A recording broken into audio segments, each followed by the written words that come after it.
the last few weeks, I haven't been a little bit inactive on the podcast for several reasons. I had a holiday, we went to Italy, and also a lot of people right now in Europe and the United States are spending their summer holidays, so it's very hard to find the guests for the podcast. So when there are these periods of time, I decide to just get off the podcast, off to pushing it through, although it's supposed to be one episodes a week, and I spend this time differently doing something else, something that recharges me, and I read a lot. Or try to in the time I'm not surfing on the internet. So lately I have been reading this book, How to Win Work by Knikker.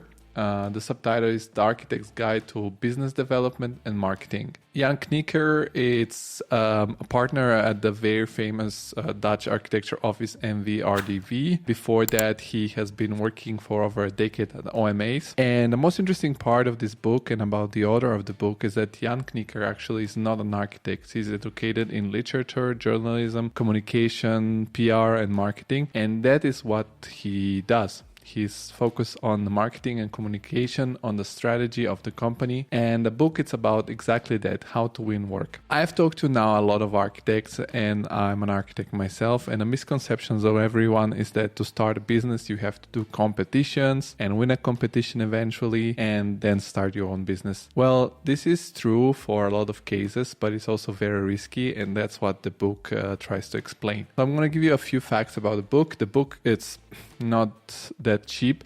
It's about 30 something euros. I ordered it on Amazon. I don't have any affiliation link, so I'm just showing you the book because I liked it and because I think it's interesting. And it's around 200 pages. I think the price comes because it's a very niche book. It's targeted on architects, so it's not probable that a lot of people are going to buy it outside of the architectural community. It touches many different points. It's subdivided in 4 major sections. There is an introductory section. The major section of the book, it's about PR. Then the second biggest section is about business development. And then the last section has 8 study cases of 8 different architectural practices that have started from zero and have grown in a different way. So which shows that there are multiple ways to start an architecture office, and there is not only one. So let's dive deep into the books and the different sections and what I think about it.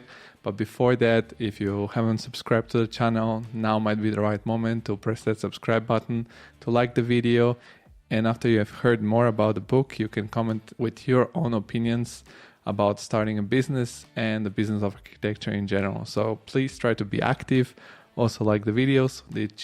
This will help the algorithm to push the videos up. In the first introduction segment of the book, there are different topics and general arguments about the architecture business which are covered and addressed. One major topic with which the book starts is the free work. This is a very big misconception in the world of architects that we have to work for free. And also Jan touches the topic of competitions. When you participate to open competitions in particular, you're betting. You're playing against a very high amount of offices. All are very talented, all are very motivated, and the chances of winning are different. So he suggests to calculate what are our actual chances of winning a competition. One of the examples he makes in the book is the one of the competition for the Helsinki Library, where thousands of people participated and they offered their own project for free. And then in the end, nobody built the building. Be aware that not always competition is the best way to start a practice. Another example that he made, it's a story that I didn't know about Björk Ingels group. In fact, the office was about to go bankrupt in 2007 before Björk hired Sheila, which is the current CEO of the office, and she came from a completely different field. She worked at managing consultants companies, and she took over the business part of the company, and she changed exactly this problem at the company, the work for free and clients that are not paying their fees. The address that it's made into this chapter is that you should minimize the risk of working for free, and if you do work for free, you should be really aware to tell your client that this is a big favor you're doing them, and it's not going to be forever, it's going to be for this one time, and that you shouldn't focus on just doing passion projects, because this is not gonna help your practice take off. If you have been following the Creative Insider podcast for longer, you will know that this is part of my personal mission, is to help creatives and architects find a way to monetize their work and find a way to live a fulfilled life in which you can have a work-life balance, make money in order to enjoy life outside of the profession. And in my opinion, this is a very big point for the book that addresses directly this problem and gives you different perspectives on how to minimize this aspect of the work, especially when you're starting a company. Another interesting part of the initial part of the book is the explanation of the mission and a vision statement, which should be sort of the North Star of your newly started company. And you can set this mission statement and vision statement by answering the following questions. So for the mission statement, you should answer these following 3 questions. What do we do? How do we do it? And who do we do it for? I would add to this one thing that I've learned from Simon Sinek, which is to start with why. So also, why do we do it? So these 3 or 4 questions, if you want, are very helpful to set up for yourself an idea of what kind of work you will want to do and what kind of clients you will want to have and how you're going to deliver this work, which is the base for your practice. The vision statement is something bigger that might be a little bit sound a little bit silly if you're just starting a company, but it's supposed to be something bigger than yourself. So the questions you should ask yourself and answer yourself is, what are we bringing to the world? What kind of dreams and hope we have? And what kind of change we want to bring to our discipline or to our field? So despite this might sound a little bit cheesy and silly to do in the beginning, it's something that I think it's very helpful to help you set up a real vision and idea for your future practice. As I said before, the biggest section of the book is the section focused on the PR. So there is one quote from the author of the book, which says, "If I was down to my last dollar, I would spend it on PR." So many people have the misconception of PR are something that means exclusively public relations in a sense of participate on podcasts, participate on TV shows, having articles about yourselves, communicating somehow online, in a vlog, in a blog, newsletter, and so on. But the author, Jan, makes a more holistic point on PR. So the first part of this chapter, he still focused on setting up the business, which means setting up a business plan and a marketing plan. He mentions the business plan canvas, something I didn't know about.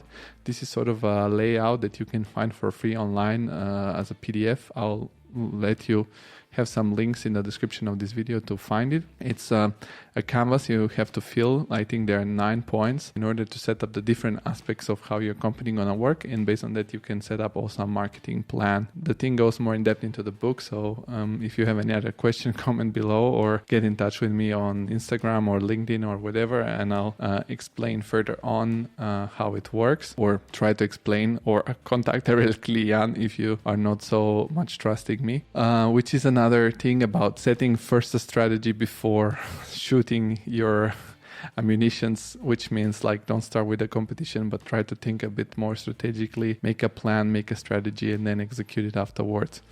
But PR, as I said in the book, is not intended only exclusively as communication, but it's everything. It's basically building your brand, building your identity around the mission, the vision that you have set up in the first part, which I mentioned before. Building a brand identity, he suggests, together with a graphic designer, because we architects are designers, but graphic designers are a level up in the building a brand and a brand identity. PR would be the business card you're using, the aspects of your office, even the way you dress, the way you communicate. This will help you also decide to who you communicate and who you will be your future clients. But it goes beyond that. It's a very holistic way of thinking PR, also the way you're going to represent your projects. If you're going to use a rendering, or if you're going to use just a collage, or the style of the floor plan sections and elevations you're going to represent. Are they going to be very realistic? Are they going to be rather sketches? Are they going to be rather black and white drawings? All of this builds the brand identity and the communication, the tone you set with your company and the client you're going to attract. he mentioned also a couple of interesting topics about what to do when you do a mistake with your communication. For example, he makes the example of this project of MVRDV called the cloud. These two towers that are joined through a pixelated cloud. And these towers were intended to be for South Korea, but the project was published in an American paper, and it reminded a lot to the explosion of the Twin Towers during 9/11. So there was a big public disagreement with the project in the States, and MVRDV were risking to lose a big market as the US. So they had to do a lot of meticulous PR work to come out of this situation. Yeah, they managed because they have people like Jan, and but also this was something very interesting to me. So I think the book gives you a big insight about all these processes that if you're working in an architecture office as just an architect, you don't experience, and gives you a little bit of behind the scenes, in particular at the office as MVRDV. And then after he has covered all these aspects of PR, he goes into business development. So let's say the first 2 chapters are about setting up the company, and then also setting up sort of like nets for catching the clients. So the way that you put yourself out there so that you can be found by your clients. And the business development is the moment where you are the one going out for a hunt. He explains the dichotomy between having a personal relationship with your client, but also having this financial, contractual relationship. So how to find the right balance, because you want to have a good relationship with the clients, because we are actually working together. The process of designing a building and constructing it, it's going to be a long one. So you want to be in good relationship, but also you have to be aware of the aspects of finance and just pure work relationships. So one chapter that was very interesting for me was about the real estate fairs. He explains what it's like to go at the MIPIM or the Expo Real, which is the biggest German fair on real estate, how to dress up on those fairs, how to present your work, how to showcase yourself, how to put yourself out there, what are the advantages. This is something that also, as I said, I've been seeing my boss doing every year, year after year, and I never knew exactly what it is about. This year on my social media, I'm getting a lot of commercials from the Expo Real. The tickets are quite expensive, but at some point probably I will try to go and see what it is in real life to participate in such a fair and to see if there are really potentials to get clients. The last chapter, so to say, the last section of the book, it's about these 8 study cases. He takes 8 different offices. All of them are based in the UK, I guess, because the book is published by RIBA, which is the Royal Institute for British Architecture, I think, something like that. And so, of course, the case studies are more oriented to people who are based in the UK, but there is one study case that is outside of the UK, the Powerhouse company, which is a Dutch company. Also very interesting one. And I don't want to mention all of them because there's a long list. I'll try to contact each of the offices and have them on the podcast so that we can have a conversation. I like this very much because it really shows how there is not only one way to do it. There are multiple ways. For example, one company started with a project that went viral on social media. Another company started by focusing on building a very close relationship with the community around. One company is starting to have a complete control over the full process and developing their own projects as a developer, not only as an architect. So it shows that there are multiple ways, and exactly it's what I wanted to address, is that we architects don't always have to do competitions, risk in order to start a company from zero and get some work. So this was very, very helpful, very interesting. And I think it's most valuable is that this person, the author Jan, he is not an architect, but he's involved in architecture. So he knows the passion that we have as creatives, as designers, but also has a very, so to say, calm point business view on the business. I want to thank Cosimo Scotucci, who was our guest on the podcast. He works at MVRDV. He's a great architect, great designer, does also great projects, and he set me in touch with Jan. Unfortunately, Jan very kindly rejected my invitation for the podcast for reasons I don't want to endorse, but he was really kind and it was not like a cold no. But one thing that I already posted on LinkedIn and I open up about is that I really like his book, and I think it's, when you read it, it's very easy to read. The language is really plain. Also, Jessica Cullen, who was the editor of the book, did a great work because I guess he's not a native English speaker. My idea would be to do an experiment and to not only read the book and get this pump of energy about building a company, but actually starting the process step by step. Of course, integrating with other books that I've read. For example, the Archipreneur books, the two books that are very popular in the architectural community. Also, Personal MBA, it's a great book. The Startup Method, Hacking Growth, all these books about business, using the different learnings to start a company from zero. And I want to do this in a very public way by streaming it, by doing videos about each single process. For example, how do you set up the vision? What would be my vision? How do you set up a business plan? How I would set up the business plan. Not everything is going to be smooth. I will be doing a lot of mistakes for sure. But the ideas would be to do it very publicly so that whatever I do wrong or right, you will know about it and you will be able to repeat the process step by step in your own way, sort of. And it will be documented out there for other people who want to do it. So I expressed this idea to Jan, and in his email with which he rejected the invitation to the podcast, he was so kind though to eventually offer further mentoring, and he said he's very curious and excited about this idea, and he would follow me and follow up to see what is going to happen if I proceed with doing it. So now my question is to you. I'm really curious to know if you would be interested in such a format, if it would be something interesting, because also one thing that is very frustrating to me is that I've been hearing a lot of times, no, this is not possible. It's not possible to start a company. It's super hard. Why would you do it? It's so dumb, so hard.